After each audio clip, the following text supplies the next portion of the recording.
Hi there. Hola a todos. Welcome back to Quick English. Hoy vamos a hablar de hábitos del pasado.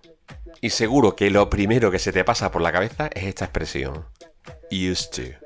¿Cierto? Por ejemplo, como cuando queremos decir mi padre solía trabajar en una fábrica.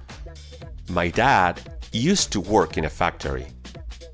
Bueno, pues not only are we going to review that expression, but we are also going to learn what for many is going to be a total new way. Vamos, que no solo vamos a repasar esa expresión, sino que también vamos a aprender lo que para muchos será una forma totalmente nueva. Y para ello vamos a usar el modal would. Así como lo oye. Yo sé que para muchos, would es un modal que se usa en oraciones condicionales y en el reporter speech. Bueno, pues yo os doy otra noticia. También se puede utilizar para casos específicos que tienen que ver con hábitos. Y en este vídeo de hoy vamos a ver muchos ejemplos para que veáis los usos que would tiene en este sentido. Así que si eres principiante en inglés o estudiante intermedio, quizás esto te pueda servir de utilidad. Are you interested now? Okay, so let's get started.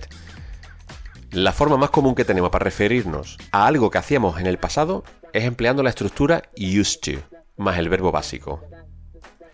Y fijaos en este detalle, nos estamos refiriendo a hábitos de forma general. No nos centramos por ahora en la frecuencia con la que hacíamos esos hábitos. Ya que cuando hablamos de frecuencia, todos los martes, los fines de semana, cada tarde, en esos casos es cuando usamos would. Pero tranquilos, vayamos por partes. Y ahora, como mejor se aprenden todas estas cosas, por supuesto, con ejemplos. Así que vamos a ello. Antes yo fumaba mucho. I used to smoke a lot. Como podéis ver, aquí no hay ninguna frecuencia. Son hábitos de forma general. No es que yo fumaba mucho los fines de semana o por las tardes. Simplemente que antes yo fumaba mucho. Otro ejemplo. Mi padre trabajaba antes en Madrid. My dad used to work in Madrid. Antes yo vivía en Barcelona. I used to live in Barcelona. Mis abuelos antes llevaban un negocio. My grandparents used to run a business. Aquí vamos a parar un poquito, porque voy a explicar algo que no mucha gente sabe. Used to en negativo y en preguntas se expresa con didn't used to o did used to. Se pronuncian exactamente igual, pero cuando usamos el auxiliar did o didn't, el use va sin la D al final. ¿De acuerdo? Importante para los exámenes oficiales, porque es un error muy común. Ejemplo. Antes no me gustaba la comida picante. I didn't used to like spicy food. Como podéis ver, el use no lleva la D al final. Cuidado entonces con esto, ¿de acuerdo? Otro ejemplo ahora con preguntas. ¿Jugabas al tenis de pequeño? Do you used to play tennis when you were little? Alright, Fox. Let's going to keep going. Y ahora nos vamos con la siguiente. El uso del would para hábitos del pasado. Y aquí sí entra en la frecuencia.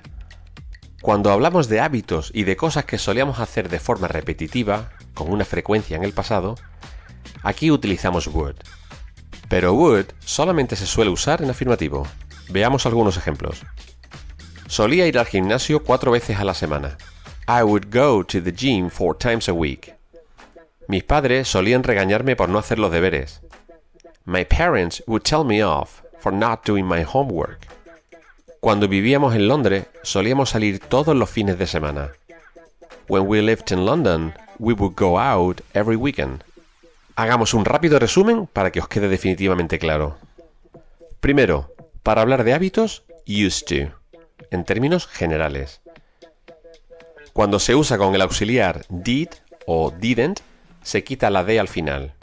Used to, se pronuncia igual, ¿eh?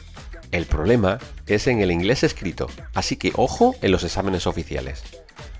Y tercero, para acciones repetidas y de cosas que antes ocurrían en el pasado con una frecuencia, empleamos used to y también would, con la diferencia que would solo se emplea en frases afirmativas. Veamos los últimos ejemplos con la forma correcta e incorrecta para que os quede definitivamente claro. Antes yo vivía en un piso compartido. Esto es un hábito en general, no hay frecuencia. Por lo tanto, la forma correcta es I used to live in a shared flat. Siguiente ejemplo. Solíamos organizar fiestas todos los fines de semana. Aquí sí hay una frecuencia. Por lo tanto, We would throw parties every weekend. No solíamos tener problemas con los vecinos. Aquí es una negativa, por lo tanto no usamos el would. La correcta sería We didn't used to have trouble with the neighbors. Y el use sin la D. Bueno, esto es todo por hoy. Espero os sirva de ayuda. Saber usar con buen criterio el would es muy interesante, porque cuando habléis con nativos vais a descubrir que en los casos supuestos que se permite usar, siempre usan el would. Así que ya no tenéis excusa. Tenéis otra herramienta más para sonar un poquito más nativo. Keep up the hard work. Y ya sabéis, si tenéis alguna duda o más ejemplos al respecto que queréis que os ponga, dejadme un comentario. Por supuesto, dadle un like si os gustó y ya sabéis, suscribiros para más contenido. And remember, this is Quick English.